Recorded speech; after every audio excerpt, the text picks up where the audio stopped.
Pembukaan sudah dibuka oleh Ustazah Wintiaza menghemat waktu. Baiklah, di sini Raas ingin menjelaskan mengenai judulnya tentang tanda-tanda kemenangan.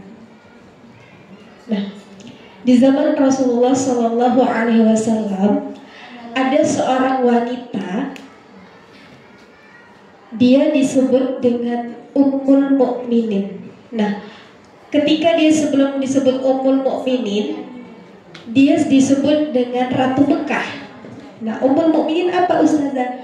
Ummul Mukminin adalah ibunya orang-orang Islam. Nah, sebelum ada Islam,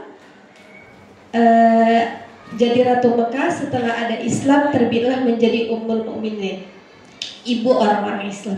Kenapa? Karena saat itu orang-orang kafirlah yang menguasai para perdagangan semua kawasan. Orang-orang Islam itu orang-orang miskin yang tidak mempunyai daya karena tidak memiliki kekuasaan.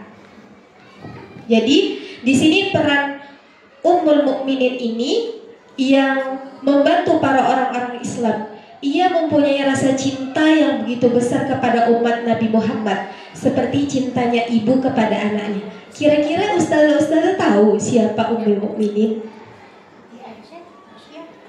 Iya, Bunda Khadijah, wanita sempurna. Kecintaan Bunda Khadijah itu sama seperti cintanya bunda kepada anaknya. Kalau ibu kan biasanya rela tidak makan demi anaknya makan. Biasanya ibu rela bergadang demi menjaga anaknya yang sakit, kan seperti itu ya, Zah. Kemudian setelah Abu Thalib tiada, keadaan Fatimah Az-Zahra itu ngedown karena baru ditinggal oleh ibunya. Kemudian ia melihat kondisi Rasulullah, ayahnya, yang dihina, yang dihujat, yang dicemooh oleh orang-orang kafir Quraisy. Nah, saat itu di dalam buku ini, ketika Rasulullah Shallallahu Alaihi Wasallam berjalan, beliau dilempar dengan tanah. Kemudian setelah beliau pulang sampai di rumah, Fatimah ini melihat keadaan Rasulullah. Wahai ayahku, apa yang terjadi kepadamu, wahai ayahku? Kata Fatimah. Kemudian Muhammad menjawab, inilah yang ditimpahkan kepada warga-warga di sini, kata Nabi Muhammad. Di situ tangis Fatimah Az-Zahra itu semakin menjadi-jadi karena rasa cintanya kepada ayahnya. Orang-orang tidak menganggap ayahnya, kan seperti itu. Jadi Rasulullah bilang, jangan menangis putriku, kata Rasulullah. Sesungguhnya tangisanmu itu membuat hatiku sangat perih, kata Rasulullah Sallallahu Alaihi Wasallam. Kemudian karena ruang dakwah Rasulullah itu tidak memungkinkan di Mekah, maka Rasulullah itu beralih ke kota Thaif. Sampai di kota Thaif, Rasulullah bertemu dengan 3 pembesar Quraisy. Nah, apa tanggapan mereka? Mereka berkata,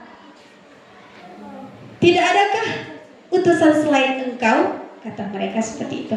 Kemudian ada lagi yang berkata, jika kamu memang diutus, kamu sungguh tidak layak untuk dilayani dan sungguh sangat rendah untuk dilayani. Mendengar berontakan dari orang-orang Taif itu, Rasulullah langsung terdiam. Rasulullah bersama Zaid bin Harizah ya, ke Taif. Nah, Rasulullah bersama Zaid terdiam mendengar amukan-amukan dari warga-warga Taif. Nah, kemudian orang-orang Taif yang memiliki kekuasaan, mereka mengajak para warganya untuk mengusir Nabi Muhammad. Usir dia, kata mereka. Jangan diusir, dibunuh aja, kata mereka seperti itu. Karena mendengar amukan yang seperti itu, Rasulullah bersama Zaid berlari, hendak menghindar dari warga-warga Taif. Namun warga-warga Taif ini mengejar Rasulullah dengan cemoohan, dengan makian, dan dengan melempar batu, sehingga ketika di perjalanan berlari Rasulullah terluka bersama Zaid. Bahkan kaki Rasulullah itu sampai berdarah. Kemudian setelah keluar jauh dari kota Taif, warga Taif tidak lagi mengejar Rasulullah. Nah, Rasulullah sampailah di bawah pohon bersama Zaid, kemudian berjumpa dengan istri dari pembesar Quraisy. Nah, apa yang dikatakan istri tersebut? Wahai Tuan, apa yang terjadi dengan engkau? Katanya seperti itu. Dan Rasulullah menjawab,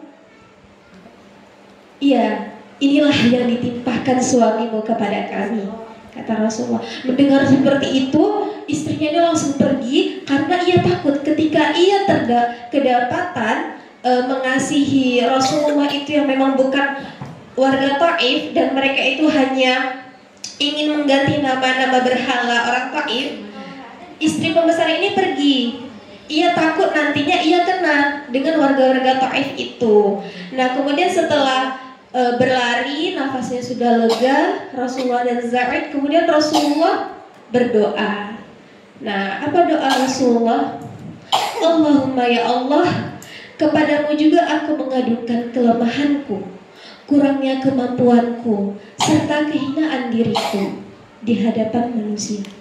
Oh Tuhan Maha Pengasih, Maha Penyayang, Engkaulah yang melindungi si lemah, dan Engkaulah pelindungku. Kepada siapa hendak Engkau serahkan aku? Kepada orang jauh yang berwajah muram, kepadaku, atau kepada musuh yang ingin menguasai diriku? Asal Engkau tidak murka kepadaku, aku tidak peduli, sebab sungguh luas kenikmatan yang telah Engkau limpahkan kepadaku. Aku berlindung kepada nur wajah-Mu yang menyinari kegelapan dunia dan akhirat. Janganlah kemurkaan menimpaku. Kepadamu lah aku menghamba sampai Engkau puas sesuai kehendak-Mu. Kepadamu lah aku menghamba sampai Engkau puas sesuai kehendak-Mu. Nah, tiada yang kuat dan kuasa daripadamu. Setelah Rasulullah berdoa, Rasulullah singgahlah di kebun anggur milik Utbah dan Syaibah. Kemudian Utbah dan Syaibah ini melihat kondisi Rasulullah. Wahai Tuhan, apa yang terjadi padamu? Kemudian Rasulullah tidak menjawab dengan muka yang sedih. Karena Utbah dan Syaibah ini peka, beliau memberikan anggur kepada Rasulullah. Kemudian Rasulullah menerima, memasukkan ke mulutnya dengan mengucapkan basmalah. Setelah mendengar seperti itu, Utbah dan Syaibah itu terkaget dan terheran. Sebelumnya aku tidak pernah mendengar bahasa seperti ini, kata Syaibah seperti itu, bersama Addas. Nah, kemudian Rasulullah bertanya, siapa namamu, apa agamamu, dan dari mana engkau berasal? Kata Rasulullah. Kemudian ia kenalkan, namaku Addas, aku berasal dari Ninive di Mesopotamia, aku beragama Nasrani. Nah, kemudian dengan rasa heran yang lebih besar, Addas bertanya, dari mana Tuan tahu nama Yunus bin Matta? Kata si Addas ini, ya dia saudaraku, dia nabi sama sepertiku, kata Rasulullah. Mendengar perkataan seperti itu, Syaibah langsung mencium kepala Rasulullah, mencium semua badan Rasulullah sampai ke kaki dan sujud di kaki Rasulullah. Mendengar dan melihat kejadian itu, Syaibah langsung terheran. Wahai Addas, mengapa engkau ingin mengganti tuanmu? Kenapa engkau sujud kepada dia? Kata Addas, sesungguhnya ialah pembawa kebenaran dari Tuhannya. Dari situlah Addas beralih ke ajaran Rasulullah. Kemudian tapi Addas tidak lama, ia terbunuh pasukan muslim dalam perang Badar. Nah, kemudian karena sudah tidak lagi kondusif di kota Taif, kan, Rasulullah bersama Zaid kembali lagi ke kota Mekah. Nah, ketika kembali ke kota Mekah, ada ketakutan Zaid bin Harizah. Ketakutan tersebut karena tidak ada perlindungan satupun dari orang-orang Mekah. Yang bersedianya itu hanya Al-Mut'im, ia bersedia memberi perlindungan. Kemudian Abu Jahal berkata, hai Mut'im, apa yang engkau ngasih perlindungan kepada mereka? Kata Abu Jahal seperti itu. Kemudian Al-Mut'im menjawab, ya, saya memberi perlindungan kepada orang-orang yang memang ingin saya lindungi. kata Al-Mut'im seperti itu. Kemudian setelah ruang gerak dakwah yang semakin sempit, Rasulullah tetap berjuang dengan gigih. Namun demikian, semakin gigih pula suku penggemar Arab itu menolak beliau. Pada saat perjuangan itulah Rasulullah Shallallahu Alaihi Wasallam menikah dengan Bunda Aisyah, putri Abu Bakar. Pernikahan itu bertujuan mempererat tali persaudaraan dengan para pendukung Islam yang setia. Tali persaudaraan yang erat ini sangat penting dalam saat-saat sulit seperti itu. Kemudian ketika malam, disinilah terjadi Isra Mi'raj. Ketika Rasulullah tidur, datanglah malaikat Jibril membangunkan Rasulullah. Wahai hamba yang sedang tidur, bangunlah, kata Jibril. Ketika itu Rasulullah bangun, kemudian melihat Jibril telah membawakan burak. Ada yang tahu burak, Ustazah? Apa, Ustazah? Kayak sejadah untuk. Iya, burak. Ada yang tahu ciri-ciri burak, Ustazah? Burak? Kepalanya kuda, apanya burung. Ya. Burak bentuknya lebih kecil dari kuda tetapi lebih besar dari keledai. Dia memiliki sayap yang sangat indah. Kemudian Rasulullah naik ke punggung burak, diikuti oleh Jibril di belakangnya, dan perjalanan burak ini sampai ke sudut pandang mata. Sampai mana pandangannya, sampai situlah burak itu. Kemudian sampailah di Baitul Maqdis, Yerusalem, Palestina. Nah, di situ Rasulullah bertemu dengan Nabi Ibrahim, Nabi Musa, dan Nabi Isa. Kemudian Rasulullah memimpin sholat, dan itulah sholat pertama kali yang dilakukan. Kemudian setelah sholat, Rasulullah itu dihadapkan dengan 3 bejana. Ada bejana yang berisi air, ada yang bejana berisi khamar, ada bejana yang berisi susu. Kemudian Rasulullah itu berkata, Rasulullah itu mendengar ada perkataan yang ketika Rasulullah mengambil air, ia akan tenggelam, begitu juga dengan umatnya. Kalau mengambil khamar, ia akan tersesat, begitu pula umatnya. Kalau ia mengambil susu, ia akan dibimbing, begitu juga umatnya. Nah, kemudian Rasulullah mengambil apa, Ustazah? Mengambil susu. Apa dikatakan Jibril? Anda telah diberkati dan begitu pula dengan umatmu, kata Jibril. Kemudian naiklah Rasulullah ke langit pertama. Di langit pertama semua yang ada di situ tersenyum kecuali malaikat Malik. Nah, malaikat Malik apa tugasnya, Zah? Menjaga neraka. Menjaga neraka. Kenapa Malik tidak tersenyum, Ustazah? Ya karena di neraka tuh kurang seram mungkin. Karena Malik itu kesal ya, Ustazah, terhadap orang-orang yang berdosa. Kan seperti itu, Zah. Nah, jadi Rasulullah itu memerintahkan Jibril, berkata, ya Jibril, tolong suruhlah itu Malik untuk membuka apa sih yang dijaganya? Neraka, kata Jibril. Bukalah. Dibuka lah, dibuka sama malaikat Malik. Ternyata isinya kobaran api. Kemudian Rasulullah langsung, apa itu wahai Jibril? Itu adalah neraka, kata Jibril seperti itu. Kemudian karena saking panasnya itu Rasulullah memintakan malaikat Malik untuk menutupnya. Dan setelah ditutup, berjalan lagi Rasulullah berjumpa dengan seseorang yang duduk. Ia melihat roh-roh yang berterbangan. Nah, Rasulullah melihat ada roh yang dia itu ketika ia lewat, yang duduk tadi ketika ia lewat ia gembira. Terus ketika ada roh-roh jelek, ketika yang duduk tadi itu lewat ia tersenyum. Terus Rasul bertanya, siapa itu wahai Jibril? Itu adalah Nabi Adam.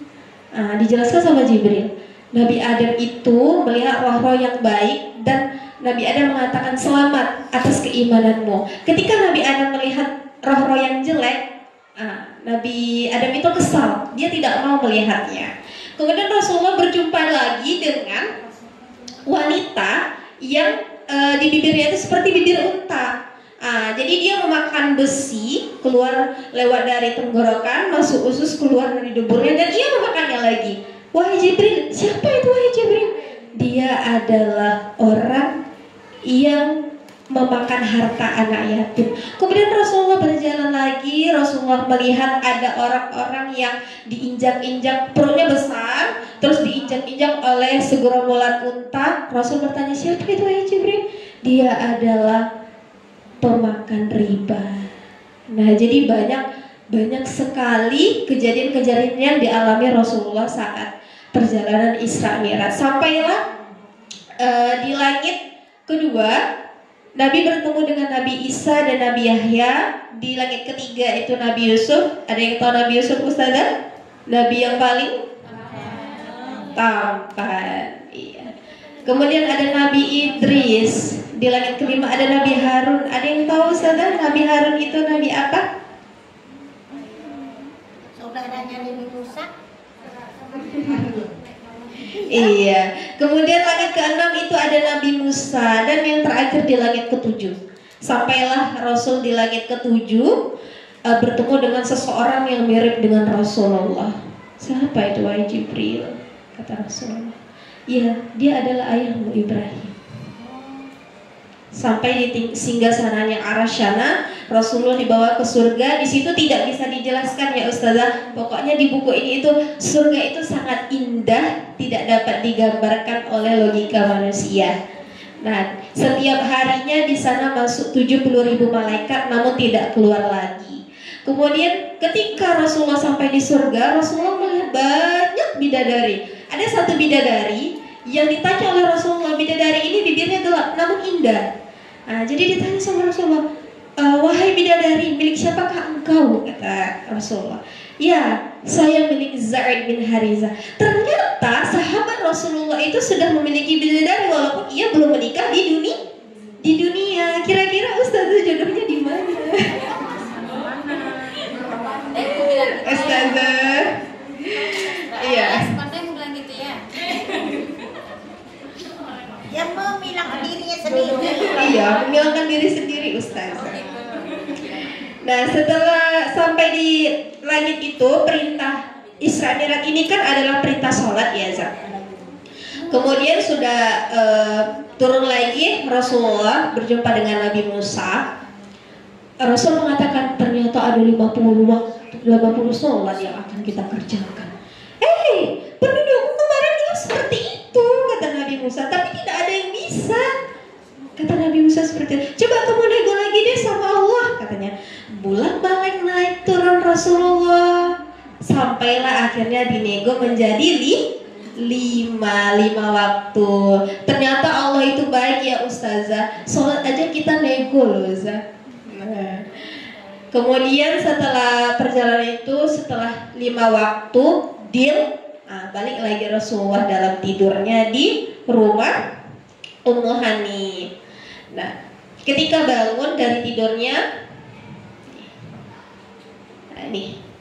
ketika bangun dari tidurnya, Ummu Hani dan menjelang fajar Rasulullah membangunkan Ummu Hani dan seluruh keluarganya. Oh Ummu Hani, sabda Rasulullah, seperti engkau maklum semalam saya sholat malam terakhir bersama Anda. Kemudian saya ke Baitul Maqdis dan sholat di sana. Barusan ini kita sholat subuh bersama. Ternyata Ummu Hani itu tahu kejadian buruk itu. Gitu. Nah, bagaimana tanggapan dari Ummu Hani? Ini Rasulullah ini hendak mengabarkan kepada orang-orang Mekah. Namun Ummu Hani ini mencegah. Kenapa Ummu Hani mencegah? Karena nanti takutnya ketika Rasulullah mengabarkan secara terbuka, Rasulullah itu dianggap sebagai orang pembohong. Karena orang-orang Mekah itu tahu Rasulullah itu tidak pernah ke Yerusalem, Palestina, Baitul Maqdis. Rasulullah belum pernah karena itu sangat jauh dekat perbatasan Syam. Nah, jadi ketika itu Rasulullah bertemu dengan Abu Jahal. Kemudian Abu Jahal mengatakan, ya Rasulullah. Bukan.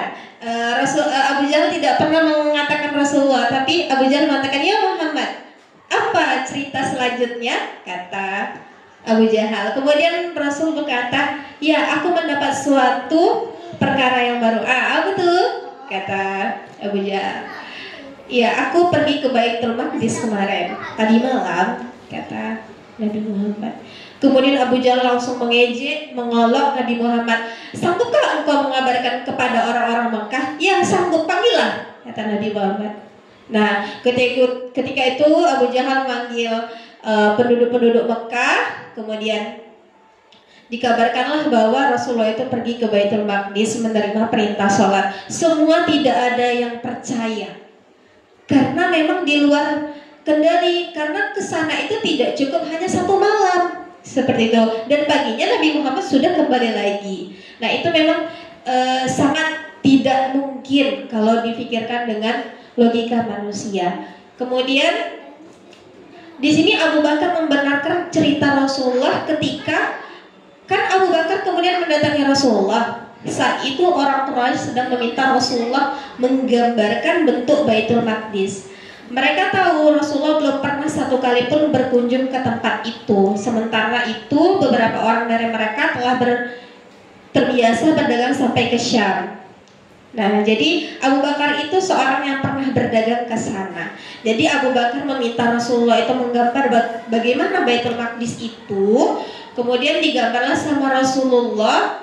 Dari situlah Abu Bakar percaya. Ya Rasulullah, saya percaya dengan engkau. Kita tahu Abu Bakar itu siapa, Ustazah?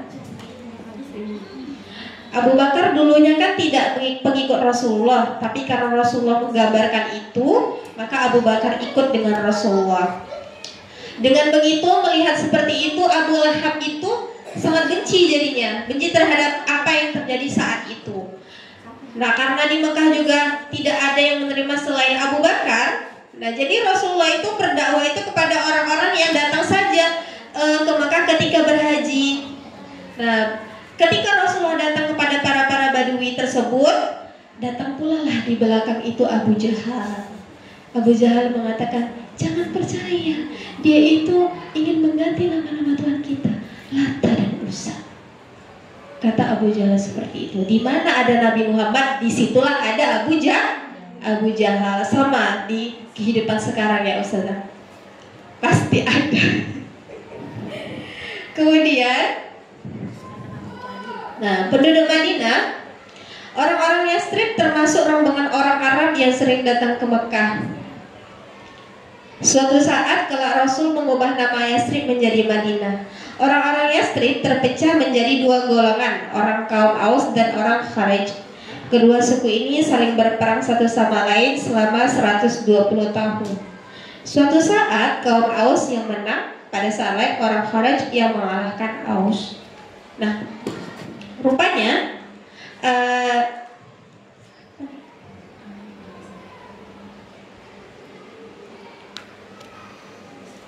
nah pokoknya di slide ini tuh penduduk Madinah itu sangat menentang Rasulullah sehingga timbullah Baiat Aqabah pertama. Nah di Baiat Aqabah pertama ini ada 12 orang awalnya. Kemudian yang 12 orang ini ingin ada enam orang mereka ingin pindah ke ajaran Rasul. Kemudian Rasul menyumpah, sumpah yang diberikan Rasul itu yang pertama, menyembah Allah dan tidak menyekutukannya, tidak mencuri, tidak bergaul dengan wanita yang belum dinikahi, tidak membunuh anak-anak seperti yang saat itu banyak terjadi, tidak berdusta dan membuat kedustaan, tidak menolak perkara yang baik, hendaknya selalu mengikuti Rasulullah baik saat senang maupun susah, hendaknya selalu mengikuti Rasulullah baik terpaksa maupun sukarela. Jangan begitu saja merebut suatu perkara kecuali Allah memberikan bukti tanda-tanda kekafiran kepada orang yang mengerjakannya. Hendaknya mengatakan kebenaran dimanapun berada dan tidak takut akan celaan orang. Nah kemudian setelah disumpah Rasul menutup, hendaklah kalian menepati janji kalian. Ketika kalian percaya kalian akan dikasih surga, namun kalian ketika mengingkarinya maka itu urusan kalian dengan Allah. Kemudian Ketika musim haji selesai, orang-orang yang musyrik itu berangkat pulang. Kemudian Rasulullah itu memberi seorang duta pertama. Duta pertama itu mengajarkan syariat Islam dan pengetahuan agama kepada orang muslim. Nah, melihat kondisi Islam ini yang semakin berkembang, orang-orang kafir Quraisy ini takut jadinya. Takut mereka dengan apa yang terjadi. Kemudian orang-orang kafir ini berkumpul pada hari Sabtu, mereka melakukan ibadah. Dan saat mendengar informasi seperti itu, Rasulullah mengajak Mus'ab bin Umair untuk memerintahkan orang-orang Islam itu datang pada hari Jumat. Nah, saat itulah terjadi sholat Jumat pertama kali. Nah, di situ. Kemudian di Baiat Aqabah kedua, Rasulullah mengadakan pertemuan dengan 75 muslim di puncak bukit. Di pertemuan itu ada dialog yang terjadi di antara mereka. Dialog tersebut begini, mereka bertanya, jika kami lakukan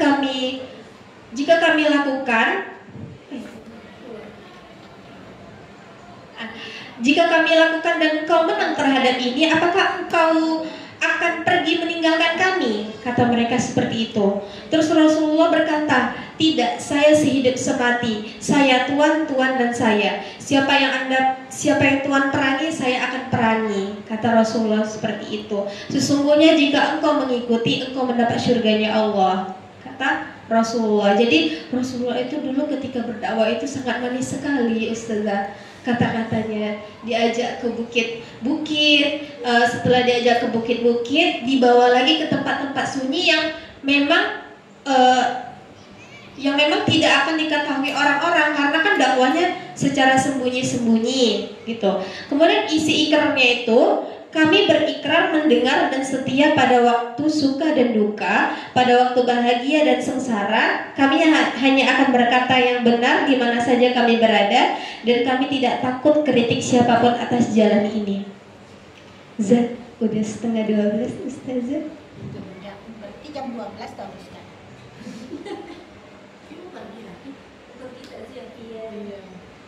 Mungkin pula dia 2 kali minggu depan. Kesimpulannya aja. Kesimpulannya ya, Zat. Kata-kata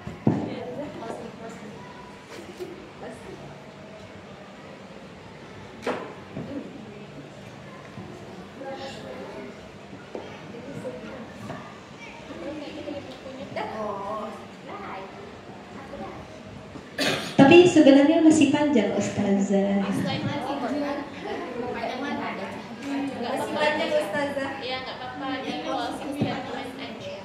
Baik, kesimpulan daripada buku kelima ini yaitu dari cerita ini menegaskan bahwa tanda kemenangan Islam datang melalui ujian iman, strategi bijak dan pertolongan Allah.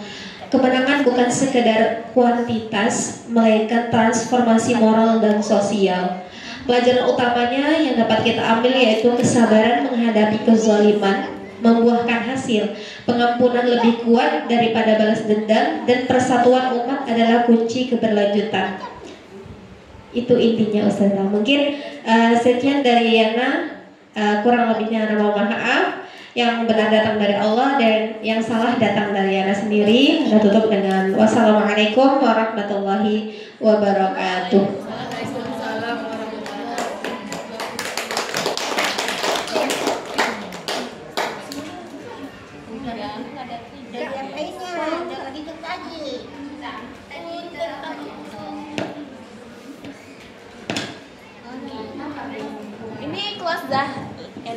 Terima kasih kepada Ustazah Rahat yang sudah menyampaikan cerita tentang